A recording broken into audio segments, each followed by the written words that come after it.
그 의도적으로 보고한 이유가 뭔가 나왔었는데 보고서 초안하고 어떤 최종 홍보는 어쨌든 간에 달랐는데 그게 왜 달랐나라는 것인데 이것을 뭐 국방부의 반란이라고 보는 쪽도 있고 또 모르는 쪽도 있는 건데 청와대 쪽에서는 의도가 있는 걸로 지금 해석을 하고 있습니다. 의도가 있는 걸로. 맨 처음에는 이제 이 문제가 불거졌을 때 제대로 이제 보고가 안 되니까 국방부 정책실장이 처음에 보고를 했을 때 그 부분에 대해 상당히 애매하게 돼 있는 거였는데 그래서 이상철 안보실 1차장이 국방부의 전문 관계자를 불러다가 물어보니까 반입 사실 확인을 했단 말이죠. 그래가지고 다시 이거를 안보실장에 보고를 했고 안보실장이 대통령한테 사실 보고해서 이제 긴급 지시가 내렸는데 이 자리가 왜 이렇게 누락이 됐는가. 청와대에서 얘기했다시피 의도적인 누락인가. 그러면 어떤 목적에서 의도적으로 누락했는가라는 질문인데요. 역시 자리 화면 보고 패널들의 의견 보겠습니다. 문 대통령은 오늘 발사대 4기 추가 반입 경위에 대해 철저하게 진상조사할 것을 민정수석과 안보실장에게 지시했습니다. 문 대통령은 정의용 안보실장으로부터 이 같은 사실을 보고받고 매우 충격적이라고 말했습니다.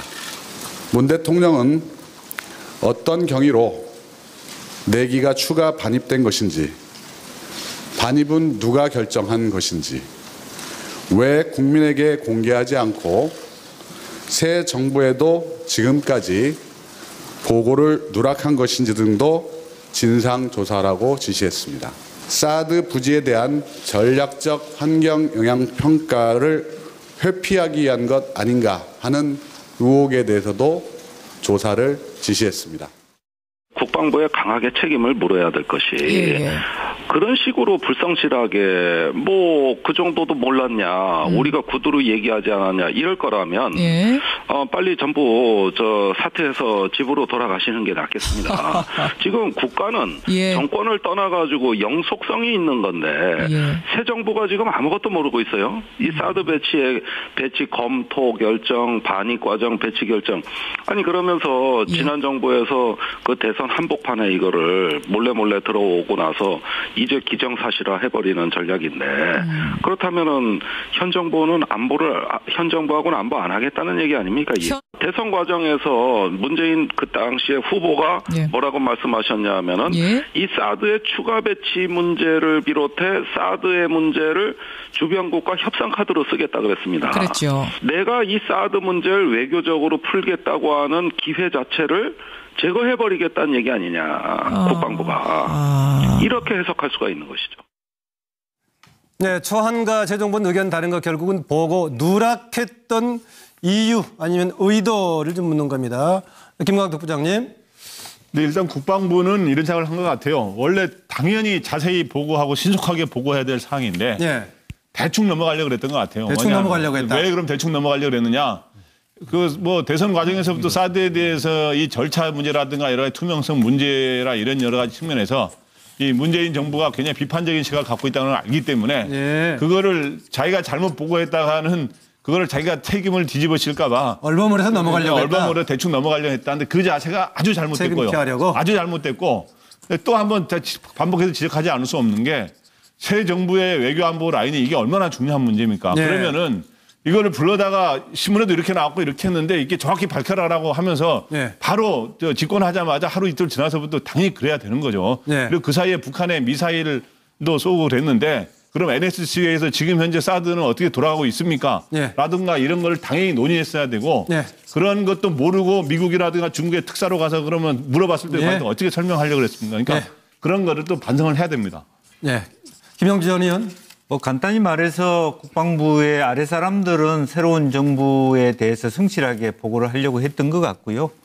또 위에 사람들은 새 대통령이 갖고 있는 안보관에 대해서 의심하고 있는 거 아닌가.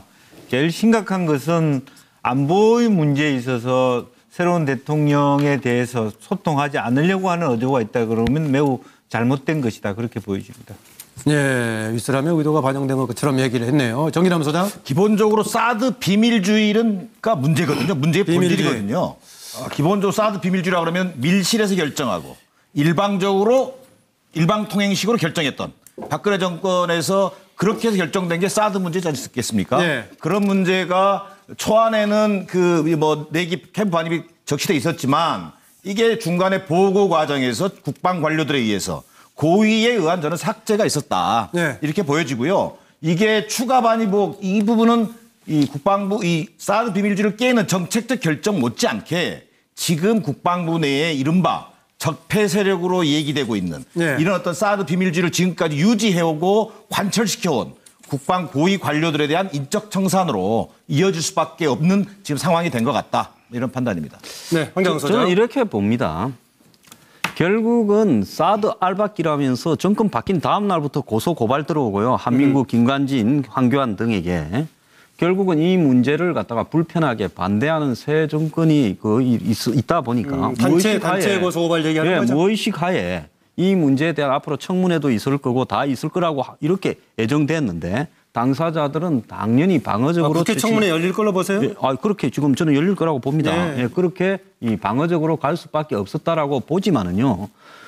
그런데 정말 중요한 것은 정권이 인수인계될 때 이 앞에 새 정권이 교체됐을 때 이 좀 부정적으로 생각하는 부분은 되도록이면 감추고 인수인계를 안 하려는 그런 경향성은 있습니다. 네. 그러면 문재인 정권이 들어서서 가장 중요하게 생각했던 문제 중에 하나가 이 사드인데 네. 그러면 먼저 사드를 미국의 특사로 홍석현을 보내기 전에 홍석현의 가장 중요한 일 중에 하나가 사드였어요. 그러면 이 사드에 대해서 지금 현황이 어떻게 돼 있느냐라고 말을 안 하면 지시를 해야 될 건데 네. 한 달이 지나도록 4월 26일 날 YTN TV에 사드 4개가 지금 반입되어서 네. 움직이고 있다고 나왔는데 한 달이 지나서야 이 반입을 모르고 있다가 했다면 지금 이 4명의 이 책임자들은 책임을 져야 되겠지만 마찬가지로 이 정의용 실장 등 이 정권에서 안보팀을 맡았던 사람 또한 책임을 져야 된다는 겁니다. 그걸 28일 날 알았다는 게 말이 됩니까? 네. 네. 이재경 교수, 메모를 열심히 하고 있는데 저는 해주세요. 황 소장하고 생각이 좀 반대고요. 언론 보고 국정 운영하는 거 아닙니다. 네. 정확한 보고와 인수인계가 있어야 된다. 그 점은 몰랐다고 본질적으로 알았다 몰랐다는 비본질이 있고 저희도 언론을 보고는 알았죠. 근데 그 언론이 그런다 그 당시에 국방부나 누가 확인 공식적으로 해준 적 없어요. 그럼 언론을 보고 알았는데 우리는 그런 공식적으로 그러니까 몰랐다라고 이야기라도 해야지. 아니 근데 그리고 그 청와대의 새 정부 들어서 안보 이 체계 자체가 정의용 안보실장이 임명된 게 21일입니다. 네. 그 이전까지는 안보실장이 대통령한테 보고할 기회가 있었어요. 어쨌든 간에 이번 누락은 인사불만 반발 저는 가능성. 그런 부분도 충분히 있다고 보는 겁니다. 네. 지금 국방부 장관 인사가 어떻게 될지 모르지만 안보실장도 군 출신이 해오다가 군 출신이 아닌 사람이 됐고 1차장, 2차장 문제도 자세히 보고 이하 이제 아마 국방비서관이라든가 평화군축 군비 통제 비서관 같은 경우도 어떻게 아마 좀 군 출신 인사를 아마 임명하기를 강하게 원했던 부분도 있었다고 저는 보도를 통해서 봤는데 이 문제도 굉장히 중요한 부분이 아닌가. 이 단순히 책임 회피만의 문제는 아니다 이렇게 생각합니다. 네, 서정욱 변호사. 저는 이게 국방부에서요 사드를 쏘길 이유도 없고 쏘길 수도 없다. 저는 이게 고의가 아니고 표현의 차이를 봐요. 뭐냐면 이게 배치하고 전개하고 보관 이게 혼동을 해요. 근데 초안은 잘못된 거예요. 초안은 6개가 캠프 보관되어 있던 게 잘못됐잖아요. 반입 얘기했어. 그쪽이 정확한 표현은 2개는 배치가 돼 있고 그렇죠. 실전 배치되니까. 그다음에 4개는 보관이 되잖아요. 이렇게 보고를 해야 되는데 초안 보면 6개가 캠프에 보관되어 있지 잘못된 거죠. 그다음에 삭제된 건 4개 추가 배치 아니잖아요. 배치 안 됐잖아요. 표현의 잘못과 서로 이해 차이가 있었다. 이게 삭제됐고 저는 두리뭉실하게 전개됐다는 거는 틀린 말은 아니에요. 거의 보고는 아니잖아요. 사드가 한 개 포대가 전개됐다. 이게 이동해왔기 때문에 저는 이게 좀 두리뭉실할 뿐이지 허위로 고의는 아니다 이렇게 보입니다. 지금 얘기했는데 그중에 하나 논란 하나 있는데요. 바로 지금 관련된 얘기가 그겁니다. 한민구 장관이 그런 게 있었습니까라는 것에 대해서 왜 그렇게 얘기했느냐라는 거니까 여기에 대해서 관점과 뉘앙스에 차이가 있다라는 얘기인데 그건 무슨 말인가요? 이걸 좀 잠깐 알아보려고 합니다. 보고 가죠.